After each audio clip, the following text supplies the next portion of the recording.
ನಮಸ್ತೆ. ಇನ್ನೊಂದು ಚಾಪ್ಟರ್ ಓದ್ತೀನಿ ಸೇಮ್ ಬುಕ್ಕಿಂದ ಕರುಣಾಳು ಬಾಬೆಳಕೆ ಬುಕ್ಕಿಂದ.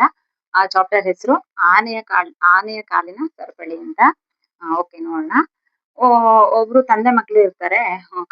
ಅಂದ್ರೆ ತಂದೆ ಮಕ್ಳನ್ನ ಕರ್ಕೊಂಡು ಊರಿನ ಹೊರಗೆ ಬೀಡು ಬಿಟ್ಟಿದ್ದ ಸರ್ಕಸ್ಗೆ ಕರ್ಕೊಂಡು ಹೋಗ್ತಾರೆ. ಒಬ್ರು ತಂದೆ ಇರ್ತಾರೆ.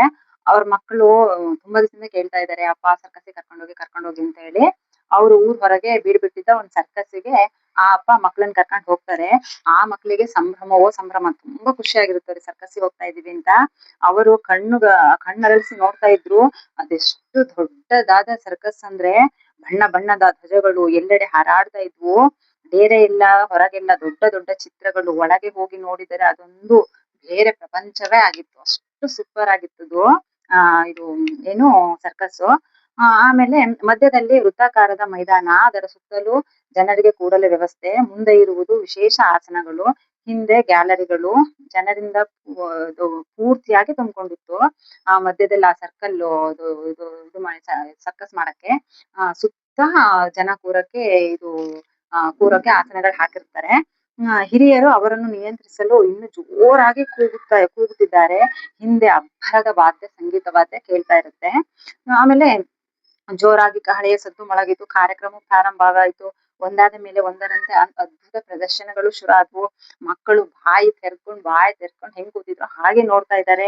ಸೈಕಲ್ ಹೊಡೆಯುವ ಮಂಗಗಳು, ನೃತ್ಯ ಮಾಡುವ ಆನೆಗಳು, ಒಂದು ಜೋಕಾಲಿಯಿಂದ ಮತ್ತೊಂದು ಜೋಕಾಲಿಗೆ ಹಾರುವ ತರುಣರು, ತೆಳುವಾದ ತಂತಿಯ ಮೇಲೆ ಬಳುಕುವ ದೇಹವನ್ನು ಮತ್ತಷ್ಟು ಬಳಕಿಸುತ್ತ ನಡೆಯುವ ತರುಣಿಯರು, ಇವರ ಕಸರತ್ತುಗಳ ನಡುವೆ ತಮ್ಮ ವಿಚಿತ್ರವಾದ ಆಟ, ನಡೆಗಳಿಂದ ಹೊಟ್ಟೆ ಹುಣ್ಣಾಗುವಂತೆ ನಗಿಸುವ ವಿದೂಷಕರು. ಹೀಗೆಲ್ಲ ತುಂಬಾ ಚೆನ್ನಾಗಿತ್ತು. ಹಿರಿಯರೆಲ್ಲ ಮಕ್ಕಳು ತಾವೇ ಕಲಾವಿದರಂತೆ, ಪ್ರಾಣಿಗಳಾದಂತೆ, ವಿದೂಷಕರಾದಂತೆ ಸಂಭ್ರಮಿಸಿದರು. ಆಟ ಏನೋ ಮುಗೀತು. ಮಕ್ಕಳು ಮನಸ್ಸಿಲ್ಲದ ಮನಸ್ಸಿನಿಂದ ಹೊರಗೆ ತಂದೆಯೊಂದಿಗೆ ನಡೆದ್ರು. ಎಲ್ಲಾ ಸರ್ಕಸ್ ಪ್ರತಿಯೊಂದು ಆನೆದು, ಮಂಗನ್ ಜಂಪ್ ಮಾಡೋದು, ಡ್ಯಾನ್ಸ್ ಎಲ್ಲ ನೋಡಿದ್ರು. ನೋಡಾದ್ಮೇಲೆ ಅಪ್ಪ ಸರಿ ಬನ್ನಿ ಮುಗೀತು ಮನೆ ಹೋಗೋಣ ಅಂತ ಕರ್ಕೊಂಡ್ ಬರ್ತಾರೆ. ಅದು ಪಾಪ ಅವ್ರಿಗೆ ಇನ್ನೂ ಸ್ವಲ್ಪ ತಲ್ಲೇ ಇರ್ಬೇಕು ಅಂತ ಅನ್ಸುತ್ತೆ.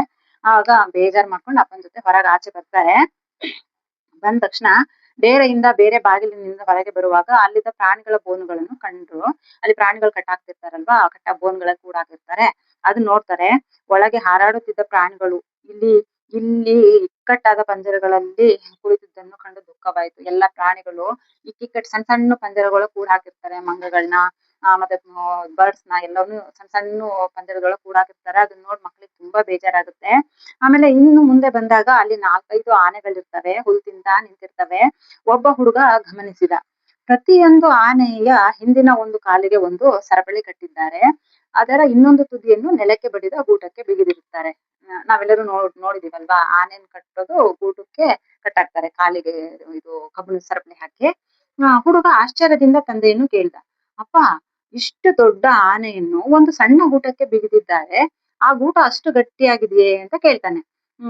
ಆಗ ಅಂತ ದೊಡ್ಡ ಆನೆ ಇದನ್ನು ಕಿತ್ತಾಕಕ್ ಆಗಲ್ವಾ ಅಂತ ಕೇಳ್ತಾನೆ.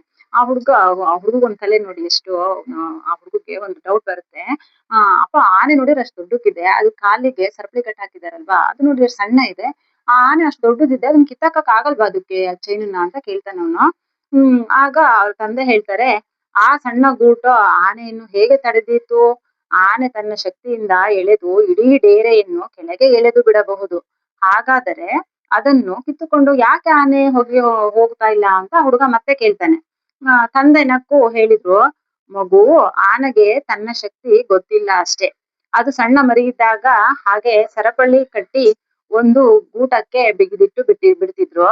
ಅದು ಎಳೆದು ಬಿಡಿಸಿಕೊಳ್ಳಲು ಪ್ರಯತ್ನಿಸಿತು. ಅಂದ್ರೆ ಆನೆ ಚಿಕ್ಕದಿರುತ್ತಲ್ವಾ, ಚಿಕ್ಕ ಆನೆ ಇದ್ದಾಗ ಏನ್ ಮಾಡ್ತಾರೆ, ಸಣ್ಣ ಗೂಟಕ್ಕೆ ಸರಪಳಿ ಹಾಕಿ ಕಟ್ಟಿರ್ತಾರೆ. ಅದು ಚಿಕ್ಕದಿರುತ್ತೆ, ಆದ್ರೆ ಅದಕ್ಕೆ ಅದನ್ನ ಎಳ್ಕೊಂಡು ಬಿಡಿಸ್ಕೊಂಡು ಹೋಗಕ್ ಅಷ್ಟು ಶಕ್ತಿ ಇರಲ್ಲ.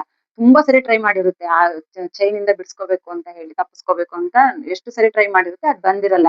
ಅದು ಅದ್ರ ಮನ್ಸಲ್ಲಿ ಕೂತ್ಕೊಂಡ್ಬಿಟ್ಟಿರುತ್ತೆ, ನನ್ ಕಾಲಿನ ಚೈನಲ್ಲಿ ಕಟ್ ಹಾಕಿದ್ದಾರೆ, ನಾನ್ ಎಷ್ಟು ಪ್ರಯತ್ನ ಪಟ್ರು ಇದರಿಂದ ಬಿಡ್ಸ್ಕೊಂಡ್ ಹೋಗಕ್ ಆಗಲ್ಲ, ತಪ್ಸ್ಕೊಳಕ್ ಆಗಲ್ಲ ಅಂತ ಹೇಳಿ ಅದು ಮನ್ಸಲ್ಲಿ ಚಿಕ್ಕದಾಗಿದ್ದಾಗ್ಲೇ ಕೂತ್ಕೊಂಡ್ಬಿಡುತ್ತೆ. ಹಂಗಾಗಿ ಅದ್ ದೊಡ್ಡದಾದ್ರೂ ಆನೆ ನನ್ ಶಕ್ತಿನ ಅದು ಗೊತ್ತಿರಲ್ಲ, ನಾನ್ ದೊಡ್ಡಕ್ಕಾಗಿದ್ದೀನಿ, ನನ್ಗೆ ತುಂಬಾ ಶಕ್ತಿ ಇದೆ, ನಾನ್ ಇವಾಗ ಆ ಚೈನನ್ನ ಬಿಡ್ಸ್ಕೋಬಹುದು ಅಂತ ಅದು ಒಂದ್ಸರಿನೂ ಟ್ರೈ ಮಾಡಲ್ಲ. ಯಾಕೆಂದ್ರೆ ಅದ್ರ ಮಂಡ್ಯಲ್ಲಿ ಕೂತ್ಬಿಟ್ಟಿದೆ, ನಾನ್ ಎಷ್ಟು ಹೇಳಿದ್ರು ಈ ಚೈನಿಂದ ತಪ್ಸ್ಕೊಂಡ್ ಹೋಗಕ್ಕಾಗಲ್ಲ ಅಂತ. ಅದಕ್ಕೆ ಅದ್ ಪ್ರಯತ್ನನೇ ಪಡ್ತಾ ಇರಲ್ಲ. ಆ ಆ ಗುಟ್ಟು ಕಟ್ಟಾಕಿರ್ತಾರಲ್ಲ ಚೈನು ಅದನ್ನ ಬಿಡ್ಸ್ಕೊಂಡ್ ಹೋಗಕ್ ಪ್ರಯತ್ನನೇ ಪಡಲ್ಲ.